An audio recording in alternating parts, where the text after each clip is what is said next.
Good morning. Thank you. Thanks so much. Thank you. Well, good morning, Palm Harbor. Great to be back here.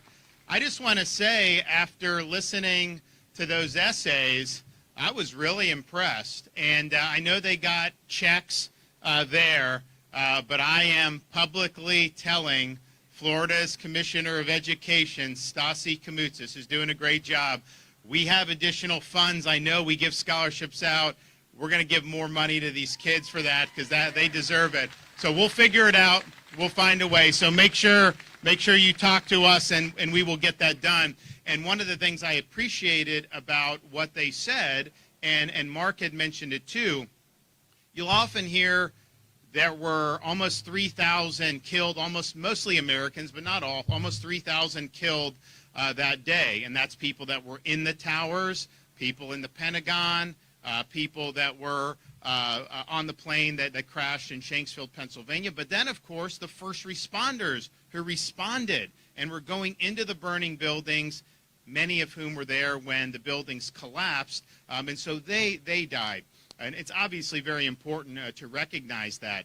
But you had a lot of people who were on the ground that day saving lives, who were on the rubble day after day after that, trying to recover, trying to see if anyone survived, just making sure we could account for everybody. And they did that, and they did that for quite a while, and that's taken a huge toll on them. There's been many that have died in the years since as a result of what they did that day and in the ensuing days. There's others, first responders, who are still suffering from very significant afflictions as a result of their service on that day. So all in, you're looking at way more than 3,000 people as a result of that terrorist attack on 9/11. And I know we've got some folks that have since relocated to Florida who are battling different types of illnesses as it relates to that day and their service after. And just know, this day is a day to also thank them for what they did and just express sympathy for what they're still going through, because it's been very difficult for a lot of people and a lot of families. One of the things that I, wrestle with just as governor, I was in my early 20s when 9/11 happened. So that was probably the foremost experience in terms of our country in my lifetime. I remember as a kid when the Challenger exploded in 1986, especially in Florida. We would watch to see it go up, and it was a really significant tragedy. I kind of had a sense that some things were happening when the Berlin Wall fell and when the Soviet Union expired, but nothing rivaled what happened on 9/11. It changed the trajectory of my life. I mean, I probably would not have become a naval officer had that not happened. And I know it changed the trajectory of so many others' lives. But I think about my kids, kindergarten, second grade, third grade. They have no concept of anything with 9/11. You look at people that are in high school now, just left to their own device, not going to have much of a sense of that. So I'm very proud that we have worked here in Florida, and I think we were the first state, and I don't know that there were very many states since. We have required 9/11 curriculum in the schools now, where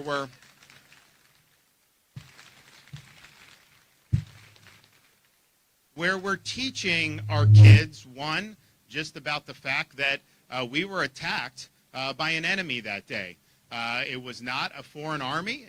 These were individuals who were motivated by an ideology that is foreign to this country's founding and foreign to our way of life, and that was part of the reason they wanted to attack the vibrancy of this country in the heart of the financial capital, in the heart of the military capital, in the Pentagon. That was their goal to do that day. It's important that kids understand that happened, that they were motivated, why they were motivated, and that the evil does exist in this world.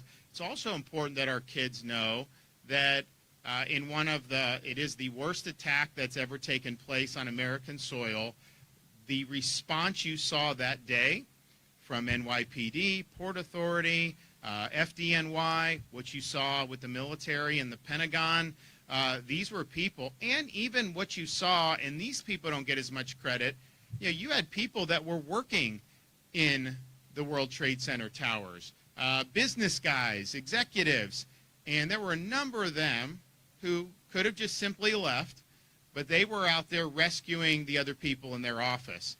And many of them died as a result of their selflessness, because they cared about getting others to safety, and they were willing to risk their own safety in the process. It's important for our kids to know that on the worst day, where the worst evil was put before us, we saw some of the best that this country has to offer. We saw true heroism. We saw selflessness. We saw people run into the fire, and that is not something that happens every single day. We also, I think, are looking at this 24 years later. That attack was an exterior attack with people that were emanating from foreign lands with a foreign ideology. And, yesterday we saw the assassination of a young political leader, Charlie Kirk, who I knew, many of you probably knew. And you see some of the evil that's lurking within. And we've got some problems in this country. You can have disagreements. Sometimes these are really fierce disagreements. But the viability of a republic really depends on our ability to fight those battles in the proper arena, leading into voting, leading into debate, all that, and then being able to move forward as one country. And what happened yesterday was somebody that was assassinated just because they were bringing different viewpoints to college campuses. It isn't easy to go onto college campuses and express views that Charlie have, or for me for that matter, that you go in. That's usually pretty hostile terrain. But he always did it in good faith. He always wanted to have a free exchange of ideas. And the response to that, if you don't like it, is not to shout or scream someone down. It's not to create unrest so that the mob makes the event not happen. And it is certainly not that you kill somebody in order to silence them. So let's not...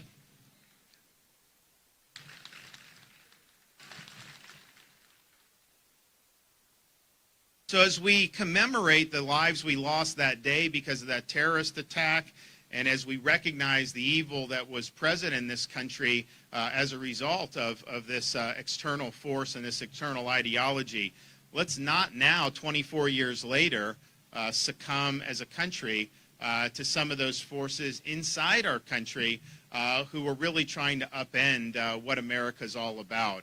I'm really thankful to have gotten to know a lot of folks who were in service on 9/11. Other than the New York City, greater New York City area, there's more veterans of 9/11 in Florida than anywhere else by a country mile. And that's part of the reason we were able to do the curriculum, because you had so many folks who were able to participate and provide input so that we're able to do that.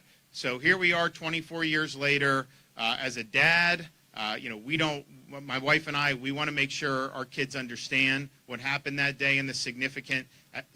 As a governor, I've used the authority I have to make sure that all of our school children are exposed to the truth, that they understand the heroism that was involved in combating the evil that day, and that they will resolve to never forget what happened to our country. I appreciate you guys doing this every year. I've been able to come to a number of these. It's a great community, but I think it really speaks volumes that you turn out year after year to be able to commemorate the folks we lost on that day, and then, of course, that have succumbed to illnesses in the ensuing years. So thank you. We appreciate everybody that's doing this, and thank you, everybody who's currently in uniform running into those fires on our behalf. We never forget your sacrifice. Thank you, guys. God bless.